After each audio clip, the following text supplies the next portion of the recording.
perbedaan kaum muslimin itu ada 3. Yang pertama adalah perbedaan fikih. Perbedaan fikih Bapak Ibu sudah sering lihat di Indonesia kan ya, perbedaan fikih. Contoh misalnya kayak terawih. Terawih ada yang 11 rakaat, ada yang 23 rakaat. Itu perbedaan fikih dan itu biasa. Dan insya Allah para guru-guru yang hadir di sini itu semuanya mengajarkan bahwasanya kalau berbeda secara fikih itu biasa dan normal. Paham ya? Itu yang pertama.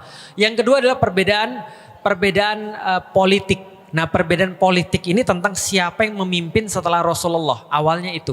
Maka dari perbedaan politik ini muncul Sunni dan Syiah. Dalam cerita ini masih aman. Kalau perbedaannya cuma perbedaan politik.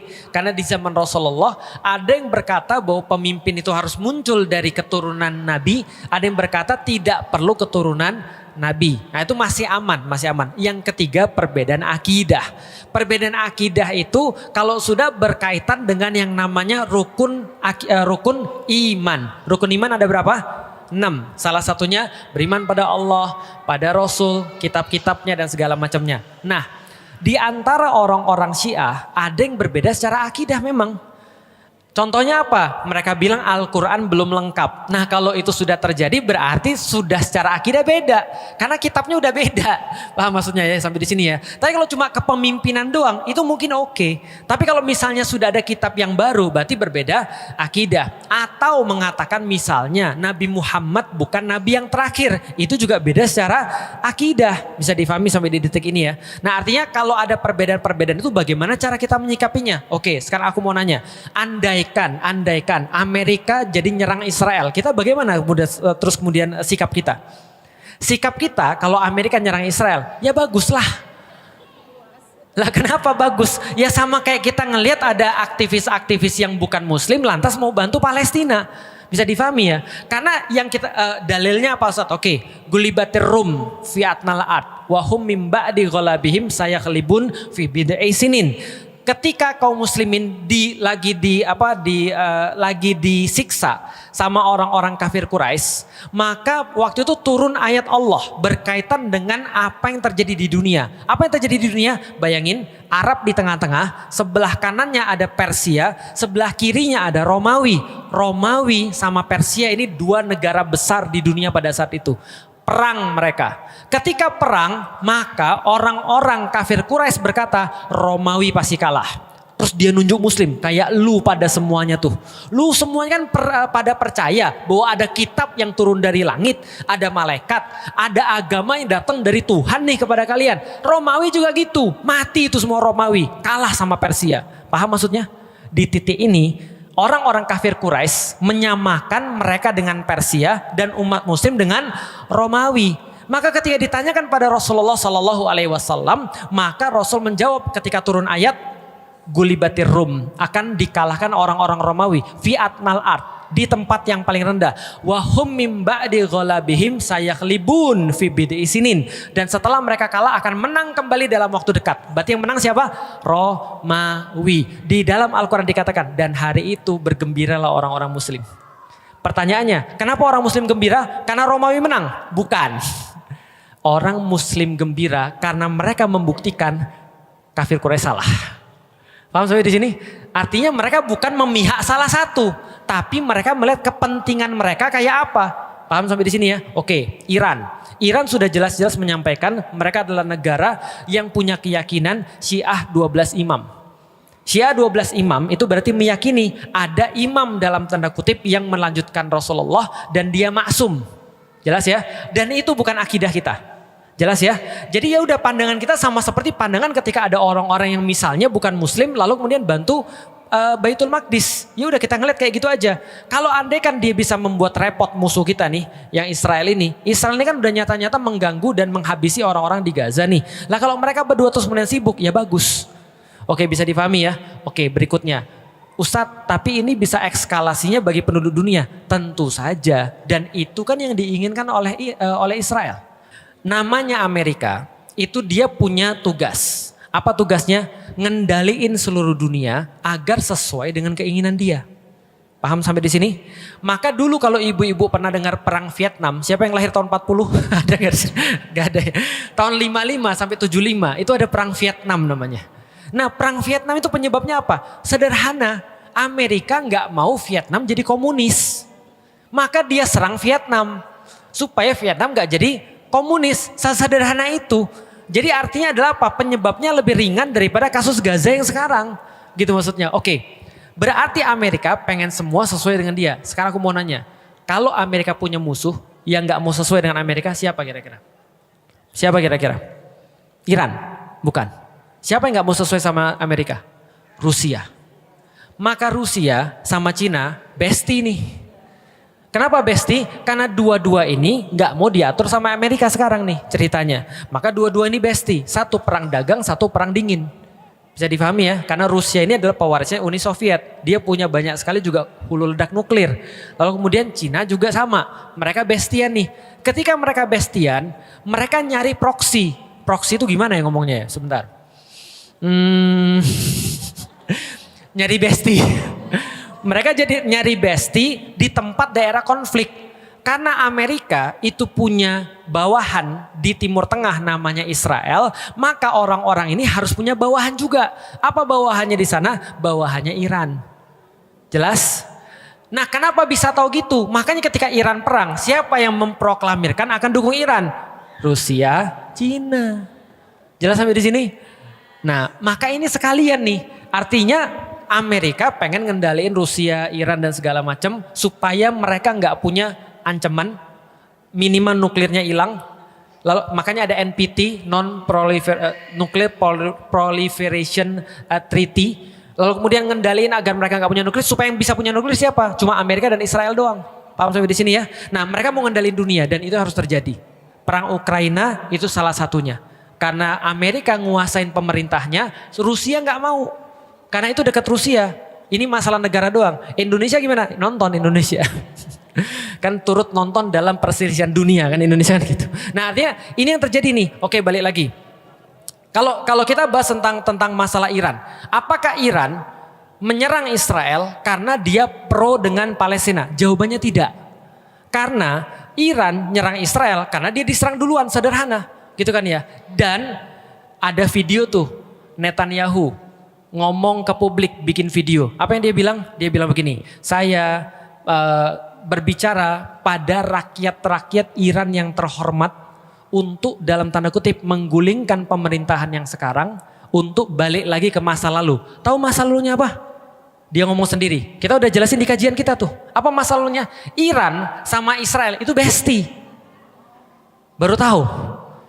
Karena yang ngebuat kuil Sulaiman yang kedua itu Iran, itu Persia. Maka mereka dulunya bestie. Maka Netanyahu bilang, mari kita kembali ke masa lalu di mana kita bestian. Bahwa Cyrus Agung itu adalah raja Persia yang luar biasa, itu membangunkan kuil Yahudi buat kami. Maka gulingkan pemerintahan Anda sekarang, lalu kemudian ayolah bareng-bareng kita main bola. Itu kata dia tuh. Artinya dia bukan untuk Palestina, dia justru pengen menjadikan Iran sebagai bagian bestinya dia. Paham sampai di sini? Jadi jangan juga kita heboh bahwasanya dia bantu orang muslim. Enggak juga. Itu memang kepentingannya Iran. Iran gak mau juga dikuasai sama Israel. Karena sekarang masih bestian sama Rusia dan Cina. Mumet ya? Nah ini pembelajaran namanya. Nah karena itu adalah fakta-fakta yang terjadi. Makanya Netanyahu sekarang mau menjadikan Iran sebagai, tadi balik lagi ke zaman, oh by the way. Aku sedikit mau cerita tentang Iran. Teman-teman tahu bahwasanya Iran sekarang itu apa? Republik Islam Iran. Tapi sebelum jadi Republik Islam Iran, apa itu? Negaranya bukan negara Republik Islam Iran. Tapi negara yang sekuler yang dikepalai namanya Shah Reza Pahlavi. Nah pas sama Shah Reza Pahlavi ini bestian sama AS, sama Amerika Serikat.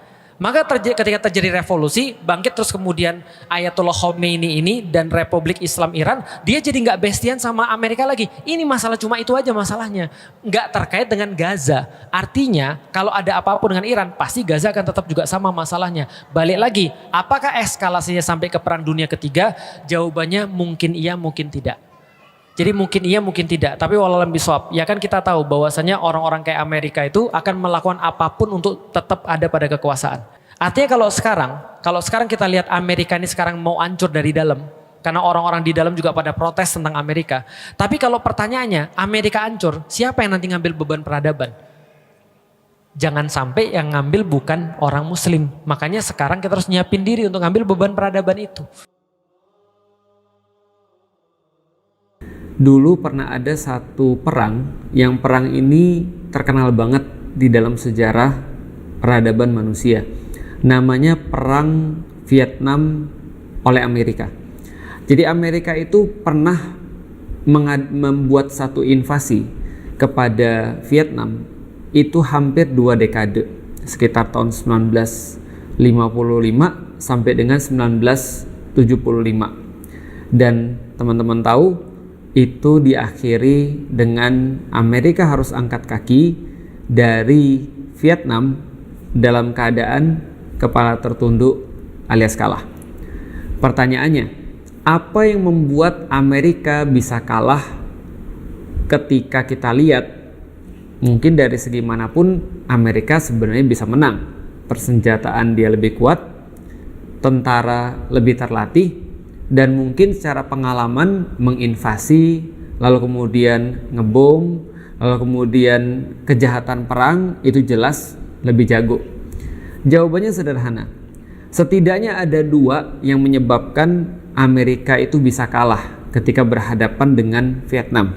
Yang pertama, teman-teman sudah pasti tahu, perlawanan sengit yang dibuat oleh rakyat Vietnam yang kita kenal dengan Viet Cong itu membuat tentara-tentara Amerika itu banyak sekali yang kehilangan nyawa dan banyak sekali yang tewas di terowongan-terowongan mereka yang legend itu, yang mungkin kalau kita lihat terowongan itu dibuat begitu rupa sehingga orang-orang Vietnam aja nih yang bisa masuk, ngafalin tempatnya, lalu kemudian berlindung dari bom, berlindung bahkan dari terus kemudian asap beracun dan segala macamnya. Itu yang pertama, perlawanan sengit daripada orang-orang Vietnam itu sendiri ketika mereka nggak mau dijajah dan diatur oleh pihak asing, dalam hal ini adalah Amerika. Yang kedua, yang menjadi sebuah penentu adalah karena Amerika kehilangan dukungan daripada orang-orang yang ada di domestiknya. Jadi orang-orang Amerika sendiri itu sudah nggak support dengan yang namanya perang. Mereka nggak mau perang. Mereka mengecam perang. Mereka mengadakan demonstrasi, unjuk rasa. Mereka menekan pemerintahnya sendiri untuk mengakhiri perang Vietnam. Akhirnya karena bertambah-tambahnya masalah, duit keluar terus, lalu kemudian tidak didukung oleh rakyat sendiri, kehilangan popularitas, opini di dunia jelek, maka Amerika harus menghentikan perangnya di Vietnam, keluar dengan kepala tertunduk. Jadi rugi double tuh, double kill lah ruginya ya. Nah, ini bisa teman-teman sekalian kita pelajari untuk melihat bagaimana kesudahan konflik yang terjadi antara Israel dan Palestina. Meskipun nggak fair sih kalau kita katakan konflik antara Israel dan Palestina. Yang lebih fair kita katakan adalah genosida orang-orang Palestina yang dilakukan oleh Israel biadab laknatullah. Nah, bagaimana kemudian ini bisa berakhir? Ini bisa berakhir dengan cara yang sama. Kita tahu bahwasanya orang-orang yang ada di Gaza dan orang-orang Palestina, mental mereka terbuat dari apa kita nggak tahu. Tapi yang jelas mereka lebih punya komitmen, mereka lebih punya keteguhan, dan mereka lebih ahli di dalam perjuangan dibandingkan dengan orang-orang lain selainnya di dunia. Mereka tahan banget, mereka bisa melakukan sesuatu yang membangkitkan orang-orang lain, sampai-sampai orang-orang akhirnya menjadi sadar bahwa bukan Gaza yang terjajah, tapi seluruh dunia selain Gaza lah yang terjajah. Bukan Gaza yang sebenarnya mereka terkungkung, tapi seluruh dunia selain Gaza yang mereka terkungkung. Dunia menyaksikan bagaimana orang-orang yang ada di situ, mulai dari anak-anak kecilnya sampai dengan orang tuanya, memiliki pandangan dan pemahaman yang hampir-hampir sama, yang kuat luar biasa. Perlawanan para mujahidin, perlawanan daripada organisasi-organisasi yang ada di Gaza, yang ada di seluruh bagian daripada Palestina, ini adalah perlawanan yang mempengaruhi hasil akhir daripada konflik itu atau hasil akhir daripada genosida itu. Tapi yang paling penting teman-teman sekalian, kita harus sadar apa yang membuat perang ini terus berlangsung atau apa yang membuat genosida ini terus berlangsung. Apa yang menjadi bahan bakar sehingga Israel biadab itu bisa terus melaksanakan kegiatan-kegiatan amoralnya, melaksanakan musibah-musibah kemanusiaan ini, dan menabrak setiap hukum-hukum yang ada di dunia dan hukum-hukum internasional. Yang menjadi bahan bakarnya adalah kita. Kita diam, kita tidak berkata apapun, lalu kemudian bahkan kita, sebagian daripada kita mendukung semuanya ini yang menjadi bahan bakar. Artinya belajar daripada apa yang terjadi pada perang Vietnam, apa yang terjadi pada Amerika ketika mereka mundur, maka ketika bahan bakarnya habis pula perang itu. Apa yang menentukan? Dukungan domestik. Selama orang-orang tidak berbicara, selama orang-orang tidak merasa muak, selama orang-orang tidak menunjukkan aksi yang nyata untuk menyampaikan ketidaksukaannya, menyampaikan bahwa ini adalah sesuatu yang salah, bahwa ini adalah sesuatu yang biadab, maka itu berarti dukungan terhadap kejahatan itu sendiri. Kalau kita berbicara tentang netralitas, kita berbicara tentang menjadi seorang yang sentris, nggak bisa netral, kita nggak bisa sentris, kita nggak bisa nggak berpihak dalam kezaliman.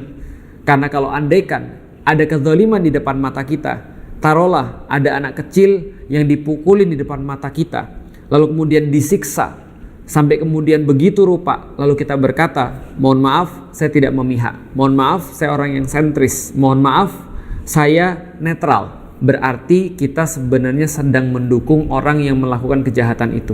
Begitu dukungan itu hilang di domestik Amerika, maka hilang pula bahan bakar mereka untuk melakukan perang. Karena itu tidak populer lagi. Mereka mau ngambil apa? Karena dalam setiap segala sesuatu manusia punya motif. Ketika motif itu hilang, maka hilang pula aktivitasnya. Maka ini adalah possible outcome ketika kita melihat genosida yang terjadi di Gaza pada saat ini. Tidak akan berakhir dia dengan solusi dua negara. Karena kita tahu justru itu adalah masalah di awalnya. Ada negara atau ada satu entitas bangsa yang tinggal di situ, orang-orangnya memiliki tanah sejak ribuan tahun atau ratusan tahun yang lalu, kemudian ada orang yang lain dari luar lalu kemudian memaksa untuk mengambil tanah mereka. Itu adalah problemnya, dan itu tidak akan pernah menjadi satu solusi, tidak akan jadi satu outcome. Maka apa yang menjadi outcome? Yang menjadi outcome dalam setiap kasus-kasus penjajahan yang lain, maka penjajah harus hengkang dari tempat yang dijajahnya. Gimana caranya? Caranya adalah cabut dukungan domestiknya. Ini contoh ya. Teman-teman boleh search dimanapun yang teman-teman suka. Teman-teman akan mendapatkan bahwa Israel itu nggak sekuat itu. Dia menjadi seolah kuat, invisible, karena dia didukung oleh banyak sekali negara-negara superpower atau didukung oleh orang banyak. Faham? Kejahatan ini terus bisa berlangsung karena dia masih ada bahan bakar, masih ada dukungan. Siapa yang mendukung paling besar? Amerika. Amerika mensuplai 70-80% daripada persenjataan Israel. Mereka mengirimkan setiap tahun yang sudah di state, yang muncul ke permukaan, belum yang nggak muncul, tapi yang muncul di permukaan sekitar 62 triliun per tahun. Kita tahu bahwasanya untuk beberapa tahun ini saja, 2 tahun ini saja, mungkin sudah 5 atau 6 kali lipat yang dikirimkan. Artinya Amerika ini adalah bahan bakar terbesar. Artinya kalau andaikan penduduk Amerika mengatakan bahwasanya kita nggak setuju untuk ngirim ini harus dihentikan. Bahwasanya Amerika ternyata lebih mengutamakan Israel daripada rakyat-rakyatnya sendiri, atau Amerika terlibat tangannya berlumuran darah terhadap anak-anak yang dibunuh di Gaza, maka itu bisa berhenti. Ketika bahan bakarnya berhenti, Israel nggak punya senjata. Karena pemasok terbesar adalah Amerika. Yang kedua, Jerman memasok kapal-kapalnya dan persenjataan-persenjataan yang ada di laut. Jadi kalau saat ini kita melihat ada Freedom Flotilla Coalition yang mencoba untuk menembus barikade lewat laut dan mencoba untuk menembus penjara-penjara pemikiran, bahwasanya ide-ide atau kebohongan-kebohongan yang dibangun oleh Israel, narasi-narasi bohong yang dibangun oleh Israel, semua bisa didebunking. Bahwasanya Israel selalu bilang kami mengizinkan ada bantuan yang masuk, ternyata mereka sampai di sana dan kemudian mereka nggak boleh bantu dan nggak boleh meneruskan bantuannya yang mereka bawa di kapal itu. Berarti ini adalah menghilangkan seluruh narasi-narasi bohong itu, atau menghalau narasi-narasi bohong itu. Dan kalau mereka ini akhirnya ditembak, ataupun mereka dihancurkan, ataupun mereka dihalangi, maka siapa yang bertanggung jawab? Yang bertanggung jawab adalah Jerman sebagai pemasok barang-barang atau senjata-senjata, kapal selam dan segala macamnya. Siapa lagi? Yang ketiga itu adalah Italia. Ada di situ juga Kanada, ada di situ juga Prancis, ada di situ juga India, ada di situ juga segala macam negara-negara yang lain, yang bahkan kita nggak kebayang kok bisa orang-orang ini atau negara-negara ini mereka menyetujui pembunuhan terbesar atau kebiadaban terbesar yang terjadi di depan mata dan terdokumentasi secara lengkap. Ini adalah kebiadaban yang nyata dan mereka mendukung, teman-teman sekalian. Artinya, andai penduduk Jerman, andai penduduk Amerika 1 dan 2 tadi, andai penduduk Prancis, andai penduduk Itali, ada satu yang saya lupa sebutin, penduduk Inggris sebagai juga termasuk dalam list 5 terbesar yang mendukung Israel. Semua penduduknya, semua rakyatnya berkata enough is enough dan berhasil menekan pemerintahnya untuk benar-benar mencabut dukungannya daripada Israel, maka Israel shutdown hari itu juga. Pertanyaannya, seberapa banyak kita bisa menggerakkan orang? Seberapa banyak kita bisa membangun opini? Dalam kasus perang Vietnam tadi, domestik AS, rakyat Amerika perlu 20 tahun untuk bisa sampai pada satu kesimpulan. Mereka jadi waras melihat semua ini. Mereka tahu bahwasanya anak-anak mereka direkrut untuk melakukan suatu kejahatan. Bahwasanya uang-uang mereka, pajak-pajak yang mereka bayar pada pemerintah digunakan untuk sesuatu yang bersifat biadab, untuk bunuhin anak-anak orang. Kalau andaikan mereka perlu 20 tahun, kita perlu berapa tahun? Ini udah 1 tahun 9 bulan. Dan masalahnya adalah dulu tidak ada semasif sekarang dalam hal media sosial. Kita nggak bisa untuk mengedukasi orang semudah ini, secepat ini. Anda tinggal pencet share, Anda tinggal kemudian membagikan pada orang, Anda tinggal berkomentar, maka itu sudah membantu untuk edukasi. Artinya apa? Edukasi itulah yang menjadi kunci ketika orang-orang sudah terdidik, ketika orang-orang sudah sadar, ketika orang-orang sudah tahu bahwasanya mereka punya hak dan harus untuk bersuara. Mereka tidak boleh diam, karena diam itu berarti membantu genosida ini, membantu pembersihan etnis ini, membantu untuk anak-anak mati di depan mata mereka. Bayangkan anak-anak mati di Gaza itu mewakili anak-anak dunia. Maka anak-anak dunia ini paling banyak mati bukan karena penyakit, bukan karena bencana, tapi karena pembunuhan. Maka mereka semakin terdidik, maka mereka tidak akan mau support. Maka mereka bisa menekan negara mereka masing-masing. Amerika, Jerman, lalu kemudian Kanada, lalu kemudian Inggris, lalu kemudian Italia. Ini Anda adalah orang-orang yang paling bertanggung jawab tentang pembunuhan yang terjadi di Gaza. Artinya, kalau mereka bisa sadar, maka pemerintahnya akan kehilangan motif untuk membantu Israel. Maka orang-orang akan lepas daripada sebuah hipnotis. Kok bisa Israel itu berada di atas segala-galanya? Dia boleh membunuh orang atas nama terus kemudian Semit, atas nama antisemit. Dia menolak untuk orang merendahkan sukunya, tapi dia boleh membersihkan suku orang lain. Dia merasa bahwa dia dizolimi, bahwasanya dia itu senantiasa menjadi korban dunia, karena itu dia boleh bunuhin orang lain. Ini semua penjaranya adalah penjara pemikiran.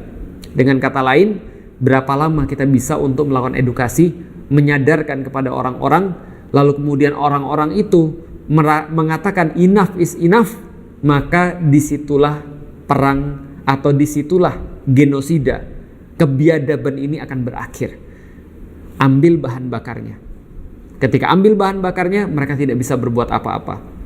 Dan begitulah yang Allah sampaikan di dalam Al-Quran.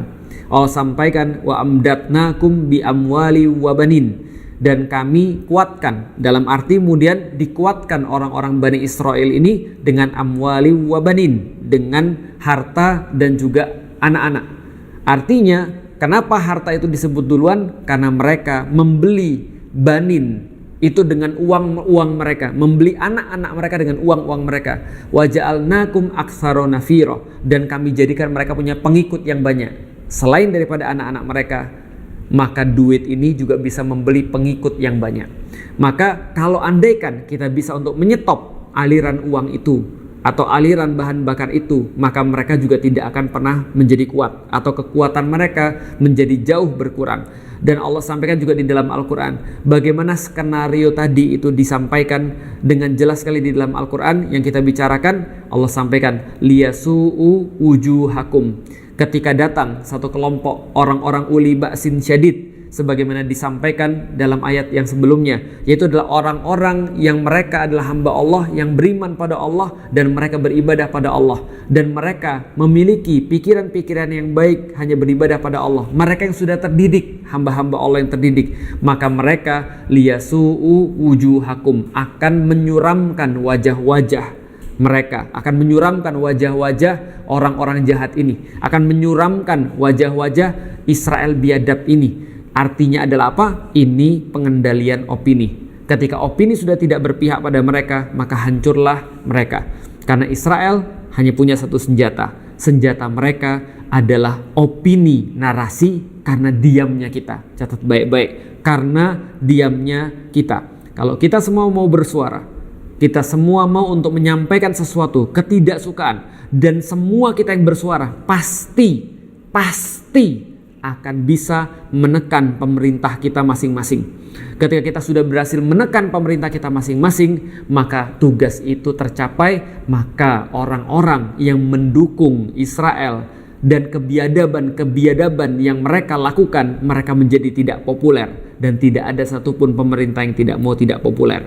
Mereka mau populer, mereka mau didukung oleh rakyatnya. Maka rakyatnya harus dibuat cerdas, sehingga rakyatnya mau untuk menekan pemerintahnya untuk melakukan sesuatu yang benar, minimal bersuara atau tidak berbicara sesuatu yang justru menjadi agenda daripada Israel biadab.